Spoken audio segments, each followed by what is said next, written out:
Students, तो अब तक जितनी भी टॉपिक्स हम लोगों ने पढ़े, जैसे हमने उसमें कल वाला जो टॉपिक था हमारा, उसमें हमने अपर्दन चक्र के बारे में देखा था, जिसमें हमने डेविस और पेंक का सिद्धांत देखे थे। दोनों ने किस तरीके से बताया कि किस तरीके से जो अपर्दन की क्रिया संपन्न होती है।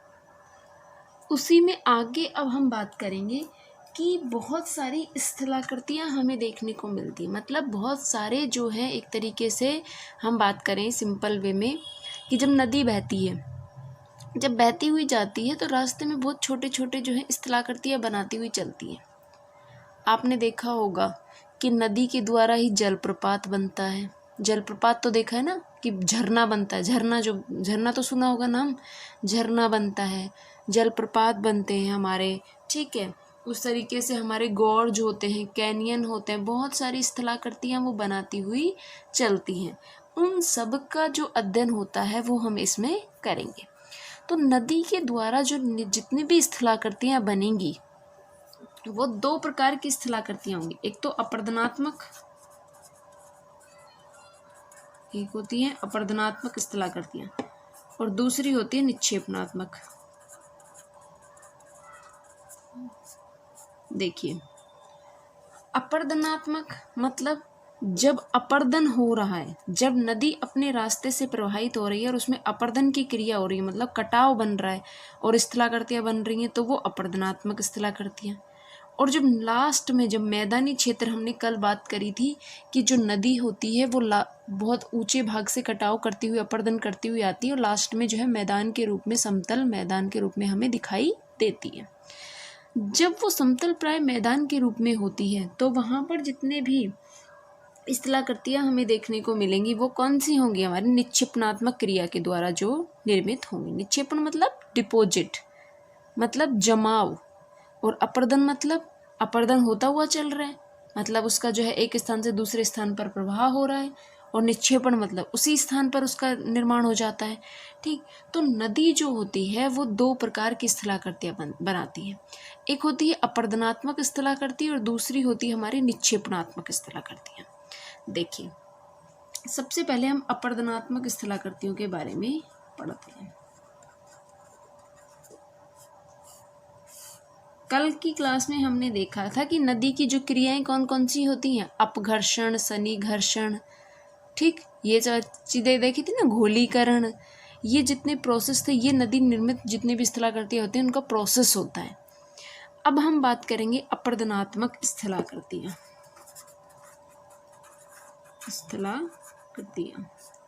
देखिए, सबसे पहले अगर हम बात करें, मान लीजिए ये एक नदी है। जब नदी अपनी युवावस्था में होती है, मतलब जब उसका नया नया उद्गम होता है, जब वो नया उद्गम होता है और वो प्रवाहित होती रहती है, और जब ये नदी किसी, मान लीजिए एक तो नई नदी है जिसका अभी उद्गम हुआ, और एक नदी है जो पुरानी नदी है, और ये वाली नदी जब इस पुरानी नदी की घाटी में प्रवेश कर जाएगी और इसका पानी अपने अंदर लेके ये बहना शुरू कर दे, नई वाली नदी,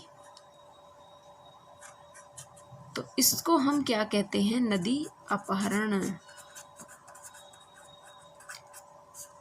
देखिए, सबसे पहली जो स्थलाकृति बनती है वो बनती है हमारी नदी अपहरण की। नदी अपहरण क्या होता है? जब एक नई नदी, या फिर जो भी हम बोले कि एक युवावस्था वाली नदी, एक पुरानी नदी घाटी के जल को, या फिर उसकी घाटी में प्रवेश करके उसके जल को अपने जल में मिला लेती है और आगे की तरफ बढ़ती है, तो मतलब क्योंकि इस वाली नदी ने, नई वाली नदी ने पुरानी नदी घाटी का जल चुरा लिया, उसका अपहरण कर लिया, तो इसको क्या कहेंगे हम? नदी अपहरण। और जहाँ पर जब नई नदी द्वारा पुरानी नदी का जल ग्रहण कर लिया जाता है, तो जिस स्थान पर नई नदी है वो पुरानी नदी की घाटी में जहाँ प्रवेश करती है, इस वाले क्षेत्र को हम क्या कहेंगे? अपहरण कोहनी, ठीक। इतनी चीज समझ में आई। अब क्योंकि इसने जल ले लिया और आगे ये बहने लगी। और जो ये वाली नदी है, ये वाली नदी क्योंकि अब आगे की तरफ जहाँ ये जा रही थी वहाँ पे ये शुष्क अवस्था में रह गई, तो इसको हम क्या कहेंगे, शुष्क घाटी या फिर ड्राई वैली भी कहते हैं। देखिए, हम बात कर रहे हैं नदी निर्मित स्थलाकृतियाँ। नदी जब अपने रास्ते में प्रवाहित होती रहती है तो उसमें कौन कौन सी स्थलाकृतियाँ बनती हैं। सबसे पहले हम बात करेंगे अपर्दनात्मक स्थलाकृतियाँ। जैसे अपर्दनात्मक स्थलाकृतियों में क्या करेंगे, हम बात करते हैं सबसे पहले अपहरण। नदी अपहरण क्या होता है, रिवर कैप्चिंग। नदी अपहरण क्या होता है, जब एक नई नदी जब अपनी युवा अवस्था में होती है तो वो पुरानी नदी घाटी के मार्ग में प्रवेश कर जाती है और उसका जल ग्रहण कर लेती है और उसके जल को लेकर अब अपने रास्ते में चलने लगती है, तो वो हमारा नदी अपहरण कहलाता है। और जहाँ पर वो नदी इसमें मिलती है, यहाँ से जिसका जल ग्रहण करती है, उसको हम नदी जो है अपहरण कोहनी कहते हैं।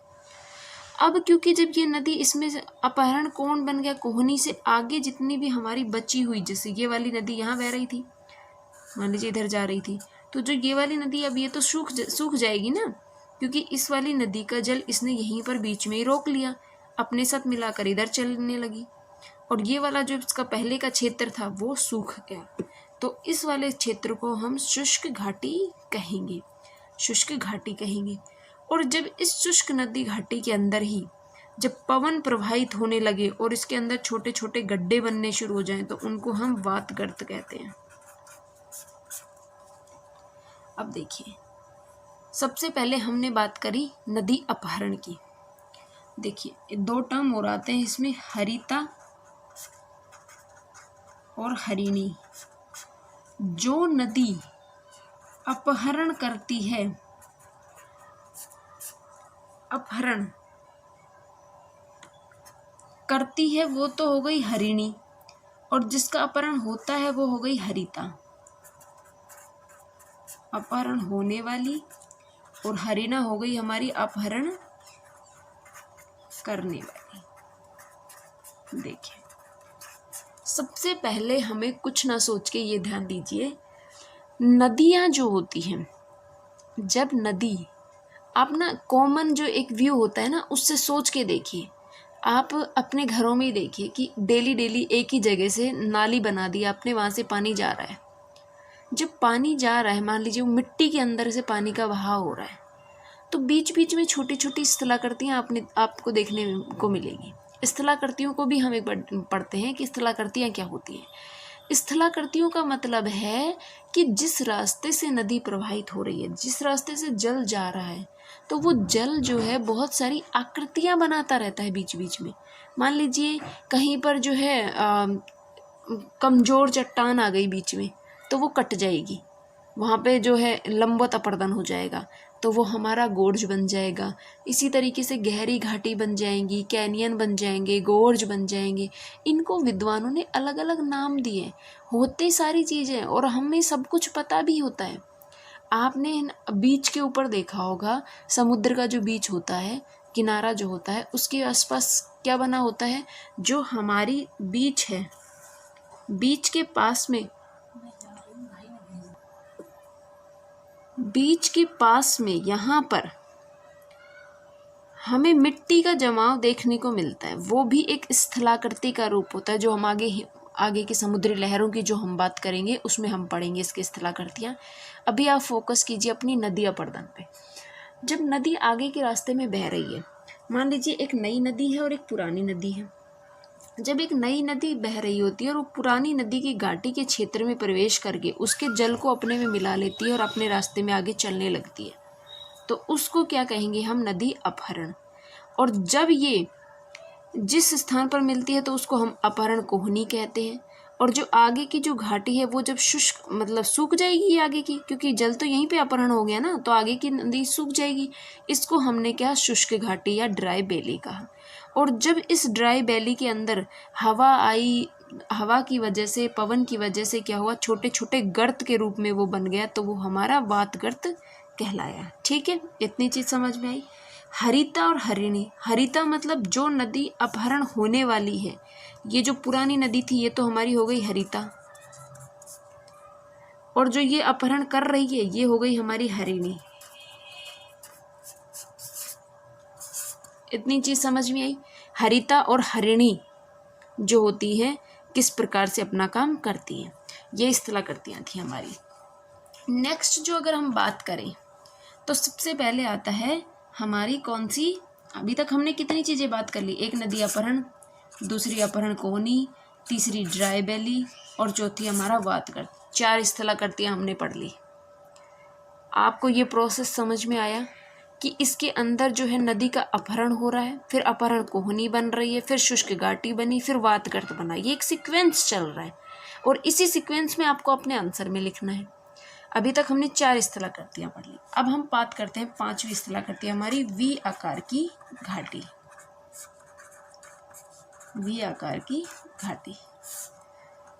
नदियों को हम जानते हैं कि नदियां कहाँ से प्रवाहित होती हैं, पहाड़ों पर से जाती हैं, पहाड़ों से नीचे उतरती हैं, ठीक है। फिर ये पहाड़ी एरिया, कोई भी नदी होती है, किसी भी नदी का उद्गम क्षेत्र पढ़ोगे तो वो पहाड़ों से होता है कि नहीं होता है। तो सबसे जो बड़ी बात है, जब नदी पहाड़ के ऊपर से अभी नीचे आ रही है, अभी हमारे पास हमें क्या पढ़ना है कि जब नदी का जब उद्गम हुआ है तब वो पहाड़ों के ऊपर है और वहीं पे ये सारी स्थलाकृतियां बन रही हैं, ठीक है। अब जैसे जैसे आपको डेविस का सिद्धांत याद होना चाहिए इसमें बीच में कि क्या था हमारा, युवावस्था में वो ऊपरी भाग में होती है, फिर प्रौढ़ावस्था आती है जिसमें वो थोड़ा कटाव करने लगती है, और फिर लास्ट में हमारी वृद्धावस्था में वो समतल प्राय मैदान के अंदर प्रवेश करती है। जैसे हमारी सिंधु नदी, गंगा नदी की अगर बात करें तो पहले पहाड़ों में से आ रही थी ना, यमुनोत्री, गंगोत्री, यहाँ से आएगी, फिर उसके बाद मैदानी भाग में आती है, ठीक। इसी प्रकार से इनका निर्माण होता है। सबसे अब बात करते हैं वी आकार की घाटी। जब नदी अपनी युवावस्था में होती है और एकदम से जो है लंबवत कटाव कर दे, ठीक, लंबवत कटाव करके ऐसे आगे बढ़े और उसका जो आकार है वो इस प्रकार से वी आकार का हो जाए तो उसको वी आकार की घाटी हम कहेंगे। देखिए, जब नदी मान लीजिए बह रही है, इसके बीच में कोई चट्टान आ गई और जो चट्टान आई है वो मान लीजिए कमजोर चट्टान आ गई, तो उस चट्टान को इस नदी ने यहाँ पर तोड़ दिया और वो इस प्रकार के लंबवत कटाव करके ऐसे बहने लगी। जब ऐसे बहने लगी तो जो ये स्थलाकृति बनी, ये जो आकृति बनेगी, ये हमारी वी आकार की घाटी कहलाएगी। अब इसी के अंदर देखिए, वी आकार की घाटी जब बन गई, इसी वी आकार की घाटी में से मान लीजिए जब नदी जो है खड़े ढाल पर अब बह रही है, यहाँ से खड़े ढाल पर से बह रही है, खड़े ढाल पर से जब बह रही है तो क्या हुआ कि इस वी आकार की घाटी में ही ऐसी स्थलाकृतियां हमें नजर आना स्टार्ट हो जाएगी, तो उसको हम क्या कहेंगे, गॉर्ज कहेंगे। जब नदी युवावस्था के दौरान लंबवत कटाव करती है तो उस नदी घाटी का जो अनुप्रस्थ भाग होता है वो वी आकार जैसा हो जाता है, इसलिए उसको वी आकार की घाटी कहते हैं।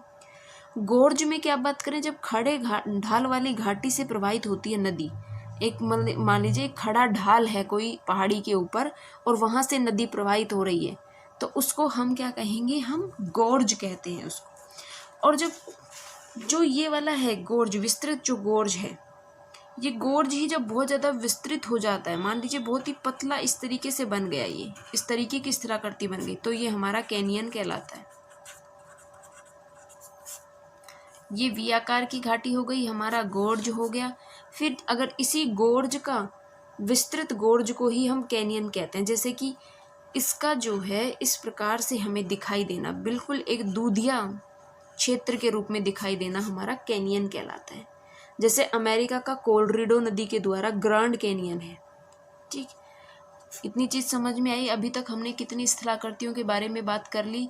हमने नदी अपहरण बात करी, नदी को अपहरण कोहनी, फिर शुष्क घाटी, फिर वातगर्त, फिर आता है वी आकार की घाटी। जब नदी अपनी युवावस्था में होती है और लंबवत कटाव करके वी आकार की स्थलाकृति बनाती है तो वो वी आकार की घाटी कहलाती है। जब नदी जो है इस प्रकार से स्थलाकृति बना दे, गोर्ज कहलाएगा, और इसी गोर्ज का विस्तृत रूप क्या कहलाता है, हमें कैनियन कहलाता है।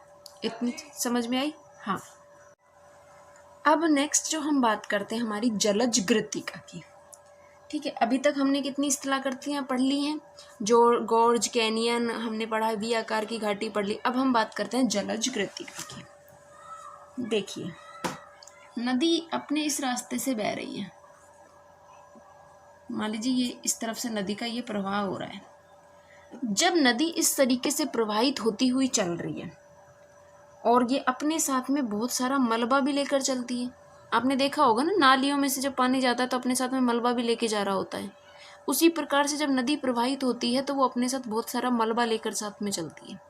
जो ये मलबा होता है ये ड्रिलिंग मशीन की तरह चलता है, मतलब इस क्षेत्र में इस तरीके से, क्योंकि नीचे जो है हम नालियों में तो देखते हैं नीचे फर्श बना देते हैं, पक्का कर देते हैं उसको, लेकिन अगर बाहर की बात करें जहाँ नदियाँ प्रवाहित हो रही है वहाँ पे तो इस प्रकार की कोई संरचना नहीं मिलती है। इस तरीके से थोड़ा ना हम कर सकते हैं कि वहाँ पक्का जो है सीमेंट से कुछ बना दिया, नहीं। तो जो ये मलबा होता है ये ड्रिलिंग मशीन की तरह काम करता है और जो हमारा जो सतह है उसके ऊपर इस प्रकार से ये कटाव करती हुई चलती है। तो जो ये कटाव करती हुई चलती है तो ये जो कीपाकार गर्त बनते हैं, कीपाकार गर्त बन जाते हैं और इन्हीं गर्त को हम जलज कृत्तिका कहते हैं। जलज कृत्तिका। देखिए, चीजें सारी वही हैं जो हमें पता है, बस ये है कि ज्योग्राफी के अंदर उनका नाम अलग अलग दे दिया है। हमें पता है कि जब नदी चलती है या फिर हम पानी, जैसे मान लीजिए आपने एक बाल्टी से पानी को उड़ेला तो उस पानी के अंदर जो है जब हम ज़मीन पर डालते हैं तो कुछ छोटे छोटे गड्ढे से बन जाते हैं। वो जो गड्ढे बने हैं वो जलज कृत्तिका कहलाते हैं, लेकिन हम कॉमन भाषा में उनको यूज़ नहीं करते। इसलिए जो जलज कृत्तिका होती है, जब नदी अपने प्रवाह क्षेत्र के अंदर अपने साथ मलबा जो लेकर चलती है वो ड्रिलिंग मशीन की तरह नीचे के क्षेत्र को काटकर कीपाकार गर्त अगर बना देता है तो वो जलज कृत्तिका कहलाते हैं। ठीक है, अब इसी में नेक्स्ट बात करते हैं। अब नेक्स्ट जो हमारा आता है वो आता है झरना। झरना तो सब लोग जानते होंगे, झरना क्या है? जो झरना होता है, जो पर्वतीय क्षेत्र होते हैं ना, जैसे मान लीजिए पहाड़ हैं, उनके अंदर क्या होता है, जब पहाड़ों से जो नीचे पहाड़ के ऊपर ही ऊपर जैसे पत्थर वत्थर होते हैं तो उसमें नदी जो है हमें दिखाई नहीं देती, और जब नीचे की साइड आएंगे भाबर में जब वो लुप्त हो जाएगा, नीचे जब तराई क्षेत्र में आता है तो वो हमें प्रकट होने लगता है। तो वो हमें ऐसा लगता है जैसे ऊंचाई से जो है वो गिर रहा है, ऊंचाई से नीचे पानी गिर रहा है। पर कि होता क्या है कि पानी पूरे में प्रवाहित हो रहा होता है, लेकिन कुछ क्षेत्र होता है जिसमें पानी जो है वो लुप्त हो जाता है और वो हमें दिखाई नहीं देता, वो एक झरने के रूप में दिखाई देता है। देखिए, ये पहाड़ी है, पहाड़ी के ऊपर यहाँ से नदी प्रवाहित हो रही है, नदी प्रवाहित हो रही है। क्या हुआ, यहाँ जो भाबर क्षेत्र मतलब बहुत बड़े बड़े कंकड़ पत्थर है, तो यहाँ हमें नदी दिखाई नहीं दे रही, तो नदी जो है हमें दिखाई देना शुरू हुई यहाँ पर। और जब ये नदी का पानी इधर ऐसे गिर रहा होता है तो हम इसे क्या कहते हैं, झरना कहते हैं। जब ये पहाड़ के ऊपर से नीचे हमें गिरता हुआ दिखाई देता है तो उसे हम क्या कहते हैं, झरना। इसको आप आंसर में कैसे लिखेंगे कि जब पर्वतीय क्षेत्र के अंदर जो जल लुप्त हुआ रहता है, जब वो तराई प्रदेश में हमें इस प्रकार से प्रकट होकर दिखाई देने लगे कि ऊंचाई से गिरता हुआ हमें दिखाई देने लगे, तो वो हमारा झरना कहलाता है। ठीक है, इतनी चीज में कोई दिक्कत। नेक्स्ट जो इसमें आता है हमारा छिप्रिका। छिप्रिका, देखिए, मान लीजिए नदी ऐसे प्रवाहित हो रही है, बीच बीच में यहाँ पर कठोर कमजोर इस तरीके से चट्टाने भी हैं। सतह पर तो बहुत सारी चट्टाने होंगी ना पहाड़ के ऊपर, कोई कमजोर चट्टान है, कोई कठोर चट्टान है, इस प्रकार से चट्टाने हैं। मान लीजिए कि ऐसे नदी प्रवाहित हो रही है, कमजोर चट्टान को तो वो काट देगी, ऐसे घुमाव कर लेगी, लेकिन जब यहाँ मान लीजिए कठोर चट्टान थी तो इसके ऊपर से ऐसे उछलती हुई नजर आएगी, फिर जाएंगे फिर उछलती हुई नजर आएगी। तो जो ये उछलती हुई जो स्थलाकृति बनती है वो हमारी छिप्रिका कहलाती है। देखिए, जब नदी प्रवाहित होती है और मार्ग में कठोर चट्टानें आती हैं तो क्या होता है कि जो अपर्दन होता है वो असमान प्रवृत्ति का हो जाता है, और इस कारण से हमें जो जल है वो उछलता हुआ दिखाई देता है, जिसे हम क्या कहते हैं, छिप्रिकाएं हम उसे कहते हैं। ठीक है, इतनी चीज़ समझ में आई। जल गति का क्या होता है, जब जल जो नदी प्रवाहित हो रही है वो अपने साथ जो मलबा है, वो मलबा जो ड्रिलिंग मशीन की तरह काम करता है, सतह को नीचे से काट करके गर्त के रूप में वो अपनी फॉर्मेशन बना देता है, तो उसको हम क्या कहेंगे, जलज गति का। झरना क्या होता है, जब भाबर क्षेत्र में लुप्त हुआ जो जल है वो तराई क्षेत्र में जब प्रकट होने लगता है, तो जो क्षेत्र बनता है जहाँ पर वो हमें दिखाई देता है वो हमारा झरना कहलाता है। छिपरी का क्या होती है, जब मान लीजिए नदी प्रवाहित हो रही है और जो कमज़ोर और कठोर चट्टानें हैं, तो कठोर चट्टानों के ऊपर से वो जल हमें उछलता हुआ दिखाई दे रहा है, तो उस उछलते हुए जल को हम जब देखते हैं तो वो जो स्थलाकृति होती है वो छिपरिका के नाम से जानी जाती है। नेक्स्ट जो हम बात करें अब, तो हमारा आता है जलप्रपात। जलप्रपात, वाटरफॉल, आपने इसका नाम तो बहुत बार सुना होगा, वाटरफॉल। और विश्व का सबसे ऊंचा जो जलप्रपात है वो वेनेजुएला का एंजल जलप्रपात है। देखिए, जलप्रपात और झरना, झरने में भी पानी ऊपर से ही गिर रहा था और जलप्रपात में भी पानी ऊपर से ही गिरता है, लेकिन झरने में क्या होता है कि जो जल होता है वो जब एक भाग में लुप्त होकर जब हमें प्रकट होकर दिखाई देता है तो उसे हम झरना कहते हैं। जलप्रपात किस तरीके से होगा, मान लीजिए ये है, ये पहाड़ी है, यहाँ से डायरेक्ट पानी नीचे की तरफ गिरना, एक बहुत स्पीड में जब पानी नीचे से ऊपर से नीचे की तरफ गिरता है, ऊंचाई से नीचे गिरता है और सतह के मारण विशेष कारण से वो अवपात हो जाए, तो जल जो होता है वो नीचे गिर रहा होता है, तो इस प्रक्रिया को हम क्या कहते हैं, जलप्रपात। इतनी चीज समझ में नहीं की। जलप्रपात जो है, मान लीजिए ये पहाड़ी क्षेत्र है, पहाड़ी क्षेत्र से जब जल ऊपर से नीचे की तरफ गिरना शुरू करे और एक मतलब बहुत तेज स्पीड में ये जो है ऊपर से लंबवत रूप में नीचे गिरता है, तो उसको हम जलप्रपात कहते हैं। और विश्व का सबसे ऊंचा जो जलप्रपात है वो है वेनेजुएला का एंजल जलप्रपात, एंजल जलप्रपात। ठीक, अब जो नेक्स्ट हमारे यहाँ स्थलाकृति आती है वो आती है कौन सी, टॉलस। टॉलस कुछ नहीं है, जो पहाड़ी क्षेत्र है जहाँ से मलबा, जो ऊपर का जो मलबा था वो जब नीचे आके जमा हो जाता है, तो नीचे वाले क्षेत्र में जब जमा हुआ तो उसको हम टॉलस कहते हैं। देखिए, जब ऊपर पहाड़ी क्षेत्र से जब नदी प्रवाहित होती है तो अपने साथ बहुत सारा मलबा लाती है, मलबा जो ऊपर का जो मलबा था उसको जब नीचे की तरफ ले आती है और नीचे के क्षेत्र में सतह पर जमा कर देती है, तो उसको हम टॉलस कहते हैं। नेक्स्ट जो हमारी स्थलाकृति है वो है अवनमन कुंड।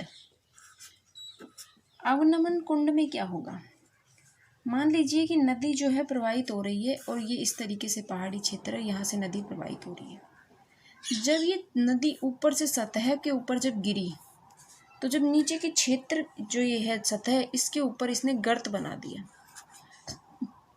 आप एक बाल्टी लीजिए और ऊपर से एक थोड़ा ऊपर करके और ज़मीन के ऊपर पानी डालना शुरू कीजिए। जब आप पानी डालेंगे तो नीचे गड्ढा बन जाएगा, उस गड्ढे को अवनमन कुंड कहते हैं। ठीक है, जब नदी अपने जल को पहाड़ी क्षेत्र से जब नीचे उतारती है, जब एकदम लंबवत गिरा तो वो जलप्रपात बना, जलप्रपात बना। फिर उसके बाद जलप्रपात कब बन रहा है, जब वो किसी समुद्र में या उसी के अंदर नीचे गिर रहा है, और जब नीचे सतह पर जल गिरकर कुंड के रूप में इस तरीके की संरचना बना दे तो वो हमारा अवनमन कुंड कहलाता है। ठीक है, नेक्स्ट जो हमारी संरचना आती है इसके अंदर वो आती है संरचनात्मक सोपान।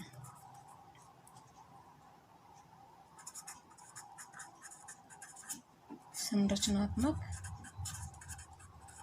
सोपान देखिए क्या है, जब नदी प्रवाहित हो रही है और जब नदी प्रवाहित हुई और उसके सतह के ऊपर जो है ये कमज़ोर चट्टान, फिर कठोर चट्टान, फिर कमज़ोर चट्टान, फिर कठोर चट्टान, इस तरीके से ये बनती हुई चली गई।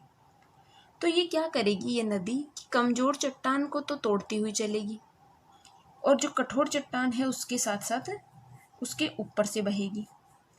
कठोर चट्टान के ऊपर क्योंकि हल्का अपर्दन हो रहा है और कमजोर चट्टान के ऊपर तीव्र अपर्दन हो रहा है। तो जो ये घाटी होती है ये सीढ़ी के रूप में हमें नजर आने लगती है। ठीक है, मतलब इस तरीके से हमें नजर आएगी, सीढ़ी के आकार में ये हमें दिखाई देती है। इसको संरचनात्मक सोपान कहते हैं। अवनमन कुंड समझ में आया। संरचनात्मक सोपान में क्या है, जब कमजोर चट्टानें हैं और कठोर चट्टानें रास्ते में आ जाती हैं, तो क्योंकि कठोर चट्टान का तो धीरे अपर्दन होगा, मंद अपर्दन होगा, और जो हमारी कमजोर चट्टान है उनका तीव्र अपर्दन हो जाएगा। और जो ये अपर्दन होगा तो इस वजह से ये एक सीढ़ी नुमा आकृति ले लेगी, जिसको हम संरचनात्मक सोपान के नाम से जानते हैं।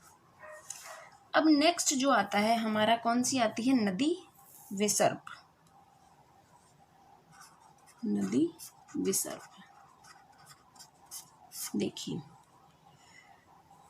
जब नदी इस प्रकार की आकृति में बहने लगे, जो ये आकृति बनी है सर्प की आकार, मतलब सांप की आकृति में, तो ये नदी विसर्प कहलाता है। जब नदी इस प्रकार से घुमाव लेते हुए स्थलाकृति के रूप में बहे तो वो हमारी क्या कहलाती है, नदी विसर्प कहलाता है। और जो ये वाला भाग होता है, क्योंकि इसमें कटाव अधिक हुआ है, इसमें कटाव कम हुआ है, और जब कटाव इतना ज़्यादा हो जाए, देखो मान लीजिए ये नदी बह रही है, नदी बह रही थी, इस प्रकार से कटाव बनता चला गया। एक टाइम आएगा कि ये नदी जो है यहाँ से बहना शुरू कर देगी, और जो ये वाला क्षेत्र है ये इधर की साइड ऐसे बढ़ता हुआ चला जाएगा, और एक टाइम बाद में, बहुत समय बाद में, ये वाला क्षेत्र कट जाएगा और एक इस तरीके की संरचना हमें दिखाई देने लगेगी, जिससे हम क्या कहेंगे, ऑक्सबो लेक।